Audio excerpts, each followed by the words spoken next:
Buen día, docente y compañeros. Al día de hoy les voy a explicar sobre el tema número 14, que vendría a ser principios en que se fundamentan las pruebas diagnósticas, los tipos de pruebas, las pruebas de precipitación, específicamente la de inmunofijación y la de inmunodifusión radial.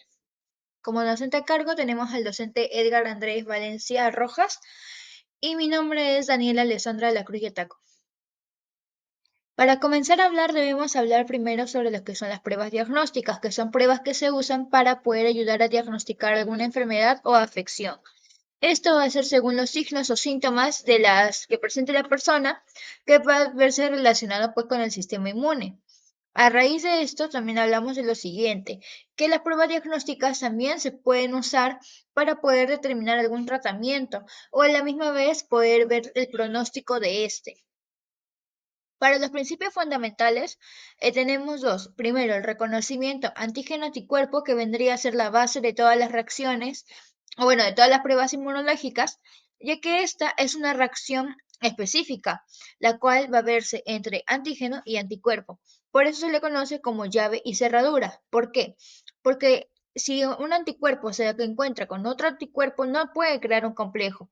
Si crea, si viene lo que vendría a ser el anticuerpo con el antígeno con el antígeno, tampoco van a crear. Siempre se necesita tanto de la llave, un anticuerpo, y una cerradura que vendría a ser un antígeno, o de forma inversa. Ahora, hablamos sobre la formación de los complejos inmunes. Cuando un antígeno se une al anticuerpo, que vendría a ser la creación del complejo, puede formar complejos, los cuales pueden ser visibles o medibles. Aquí tenemos lo que vendría a ser la de visualización directa o de visualización indirecta. De visualización directa tenemos lo que es la precipitación y la aglutinación, y de forma indirecta es el uso de marcadores, ya sea por enzimas o por fluorescencia.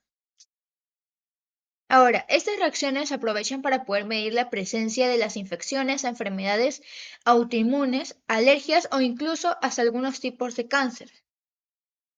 Para los principios en los que se basa, vamos a explicar el tema con un esquema, teniendo así por el lado izquierdo los antígenos solubles de color azul, en el medio los anticuerpos que van a ser de color rosado, y en el lado derecho tenemos los antígenos particulados de color morado.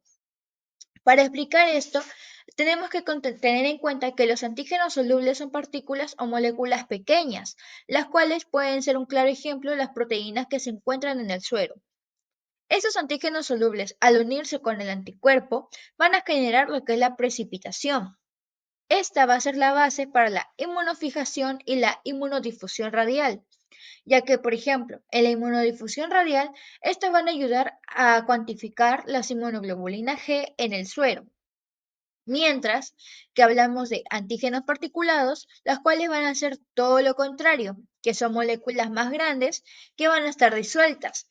Aquí encontramos claramente lo que son las bacterias celulares o las partículas artificiales, como lo que vendría a ser el látex. Ahora, aquí es donde vamos a encontrar antígenos unidos. Cuando hablamos de antígeno particulado más anticuerpo, genera lo que es la aglutinación. Y esta va a ser la base para las pruebas de Widal, que es la fiebre tifoidea, también aglutinación con látex y también la tipificación sanguínea, la cual va a ser del grupo ABO. Un ejemplo es que van a detectar anticuerpos anti-RH usando los glóbulos rojos. Bien, para fundamentar un poco más sobre el tema de precipitación, ya sea en líquido o en gel, debemos tener en cuenta lo siguiente. Esto se va a dar cuando un anticuerpo y un antígeno se unen, formando así el complejo antígeno-anticuerpo. Esto puede formarse y volverse de forma insoluble, pero van a formar una precipitación que va a ser visible. Ahora, ¿en qué consiste? Va a consistir en que el hecho de que la mayoría de las proteínas van a difundir libremente a través de los poros de un gel. Va a significar que van a detectar los complejos insolubles de antígeno y anticuerpo. Existen tres características. La primera es la ausencia de reacciones físicas o químicas entre los inmunoreactantes y el gel. El segundo es que al contactarse el antígeno y el anticuerpo se van a formar una banda de precipitación, en el punto en el que ambos pueden llegar a alcanzar lo que vendría a ser la equivalencia. Y de punto número 3 es que van a servir para determinar la concentración antígeno-anticuerpo de forma cuantitativa, mientras que va a lograr también comparar los antígenos y evaluar su pureza, pero ya de forma cualitativa. Aquí presentamos dos imágenes, la de los medios líquidos en los tubos de ensayo y en los medios gelosados. Bien, para seguir hablando de la precipitación debemos tener en cuenta lo siguiente, que son las ventajas y las desventajas. Las ventajas es que existen pruebas o varias pruebas. Se observan fácilmente, son muy útiles, no se requieren de un equipo costoso y los resultados pueden ser tanto pruebas cualitativas o cuantitativas, mientras que las desventajas hablamos de que poseen baja sensibilidad. La interacción antígeno-anticuerpo van a depender de lo siguiente. Primero de los factores químicos y físicos, las características inmunoreactantes y es la proporción relativa del antígeno y el anticuerpo. Va a haber etapas de reacción del antígeno y anticuerpo. Estas existen dos, que es la interacción primaria y la interacción secundaria. La interacción primaria es la primera etapa, donde se da la unión del anticuerpo con el antígeno. Este no va a ser visible a simple vista, pero para poder observarlo se usan técnicas que empleen lo que son los marcadores. En la interacción secundaria hablamos ya de algo que sí va a ser visible a simple vista, que es la segunda etapa. Esta es la agregación de los complejos formados en la interacción primaria. Los fenómenos visibles, que a simple vista va a ser tanto de precipitación o aglutinación. Y estos van a ser dependientes a la temperatura, al pH, a la fuerza iónica, entre otros. Las reacciones secundarias van a valorar los cambios físicos en las interacciones antígeno-anticuerpo, es decir, van a valorar las interacciones primarias, tras la formación de los inmunocomplejos. Bien, para seguir hablando sobre la prueba de inmunofijación. Esta también es conocida como la electroforesis de proteínas, pero esta van a estar dentro de lo que es la precipitación, que es de lo que estábamos hablando. ¿En qué va a consistir esta prueba de inmunofijación? Se va a consistir en, como bien dice, va a medir los niveles de proteínas que se encuentran en la sangre. ¿Por qué son importantes las proteínas en nuestro cuerpo? Bien, las proteínas son importantes porque eso nos van a ayudar a brindar energía a nuestro cuerpo, reconstruir nuestros músculos y a la misma vez va a ser un gran apoyo para el sistema inmunitario. Existen tipos de proteínas, eso queda claro, pero en la sangre tenemos dos, que es la albúmina y la globulina. Estas, mediante esa prueba, van a ser separadas, tanto por su tamaño o por su carga eléctrica. Estas van a estar generando subgrupos. En los subgrupos vamos a encontrar lo que son las albuminas, las globulinas alfa 1, globulinas alfa 2, las beta globulinas y las gamma globulinas. Ahora, ¿por qué se miden? Más que todo se miden para así permitir diagnosticar la variedad de la enfermedad. ¿Y cuál es su importancia? Pues aparte de diagnosticar enfermedad, se suele usar para diagnosticar también o vigilar lo que vendría a ser una serie de afecciones. Bien, hablando sobre las pruebas de inmunofijación, hablemos sobre las enfermedades en específico. Como ya lo habíamos mencionado, esta prueba logra determinar los tipos de enfermedades o diagnosticar las enfermedades que se esté presentando en el paciente. ¿Qué tipos de enfermedades se pueden presentar? Hablemos sobre un mieloma múltiple, que vendría a ser el cáncer de los glóbulos blancos, otras formas de cáncer como el linfoma, que es el cáncer del sistema inmunitario, la leucemia, que vendría a ser el cáncer a los tejidos que van a formar la sangre, en especial hablamos como la médula ósea, las enfermedades de los riñones, el hígado, las enfermedades autoinmunes, la desnutrición o la mala absorción. ¿Cuáles son las reacciones de precipitación? Como ya lo habíamos mencionado, para generar una precipitación necesitábamos un antígeno soluble que se una a un anticuerpo. ¿Pero qué anticuerpo en específico? Hablemos sobre el anticuerpo que se denomina precipitinas. Esta, al unirse con el antígeno soluble, van a formar el retículo. Y ese retículo, más adelante, se va a convertir en un precipitado visible. Esta formación del complejo antígeno-anticuerpo es rápida, pero para poder ver el precipitado visible va a tardar entre 1 a 2 días. ¿Para qué se usan estos? Se van a usar para determinar las concentraciones relativas de antígeno-anticuerpo, para comparar los antígenos entre sí y también para evaluar la pureza que existe de forma relativa en una de nuestras muestras antigénicas. Hablemos ahora sobre la prueba de inmunodifusión radial, que también es una de las pruebas que se encuentra dentro de la precipitación. Este tiene dos tipos, el método de Mancini. Por ejemplo, es el primero, que consiste básicamente en el análisis inmunológico de forma cuantitativa, que va a encargarse de se utiliza para detectar lo que vendría a ser la inmunoglobulina G, M o A que hay en el suero del individuo. ¿Qué característica tiene esta prueba? Es que es lenta y poco sensible.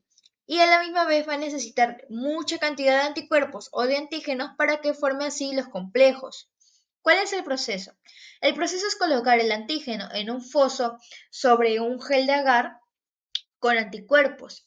Luego el antígeno va a difundir radialmente y va a formar lo que es el anillo de precipitación o el anillo de precipitina. Va a medirse el tamaño del anillo, que es la concentración del antígeno, y se va a comparar con una curva estándar, la cual va a calcular la concentración exacta del antígeno en la muestra. El siguiente método es el método de Osterloni, el cual va a consistir en medir lo que vendría a ser los antígenos como el anticuerpo que van a difundir radialmente desde los fosos desde los fosos uno hacia el otro. Y por tanto se establece un gradiente de concentración, tal y como se muestra en la imagen. Esto va a ser conforme a la equivalencia que se alcanza, ya que se produce una línea visible de precipitación que es la línea de precipitina. Ahí en la imagen podemos observar las tres zonas, que es la zona de precipitación, el antígeno y el anticuerpo. Ahora, en resumen, mostramos una imagen de cómo se vería cada una de las técnicas que hemos mencionado en esta explicación del tema. Hablemos ahora sobre un caso clínico relacionado. Este caso se denomina un caso raro de mieloma múltiple como gamapatía biclonal. Nuestra fuente ha sido un caso clínico recopilado de una revista médica. Fijación. Bien, ahora hablemos sobre el caso clínico. El caso clínico, en resumen, nos menciona que había un paciente con diagnóstico de mieloma múltiple que presentaba dos bandas, tanto de inmunoglobulina A, que es la lambda, y de inmunoglobulina G, que vendría a ser la capa. Esto se dio a través de una muestra para poder identificar su naturaleza a través de una muestra de inmunofijación sérica. En los hallazgos, ya lo mencionamos, que vendría a ser una biclonalidad, que es la presencia de dos clones malignos que van a ser diferentes. Y esto confirmaba pues la existencia de dos clones malignos, algo que no se puede detectar solo en una electroforesis. Esto es un excelente ejemplo para el valor diagnóstico específico de una electroforesis sérica. Aquí nos menciona pues de que este patrón es raro, ya que en el mieloma múltiple es normal encontrar solamente la mayoría la presencia de un clon. Es por ello que aquí menciona el título mismo un caso raro de mieloma múltiple, porque aquí encontramos una biclonalidad. Bueno, y como conclusión del tema, hablábamos de que las pruebas diagnósticas nos van a servir para diagnosticar básicamente las enfermedades o también ver cómo va llevándose el tratamiento o qué tratamiento podemos darles, un pronóstico. Estos van a ser clave, ya que esas pruebas van a poder hablar específicamente, hemos hablado sobre las pruebas de precipitación, que son las pruebas técnicas inmunológicas, que van a ayudar a detectar la formación de lo que vendrían a ser los complejos insolubles, tal y como se habló entre los antígenos solubles y su anticuerpo específico. Estos van a ser generando un precipitado, que era lo que veíamos, que era de forma visible, y estos métodos se van a poder diferenciar en métodos de inmunodifusión radial o la de inmunofijación. Ambas van a permitir cuantificar e identificar los tipos de inmunoglobulinas que se van a encontrar. Hablábamos de la inmunoglobulina G, M o A ahora, respectivamente también. Pero estas pruebas también fundamentales para poder el diagnóstico de las enfermedades. ¿Y qué enfermedades estábamos hablando sobre las enfermedades de cáncer, como los mielomas, la leucemia? Hablábamos sobre las enfermedades a los riñones, al hígado, a las enfermedades autoinmunes, a las enfermedades también de la mala absorción o la desnutrición. Aquí también hablábamos en específico como en nuestro caso clínico, que hablaba básicamente sobre las gamapatías, pero ya no las monoclonales, sino que hablábamos de un caso raro que era una gamapatía biclonal y algunos trastornos pues que se presentaban como ya lo habíamos mencionado. Algunos también estos diagnósticos permitían pues ver la presencia o la precisión en exactitud sobre los tipos de anticuerpos anormales que se estaban presentando en el paciente. Y bueno, con eso estamos concluyendo y nada más queda que agradecer por su atención. Muchas gracias.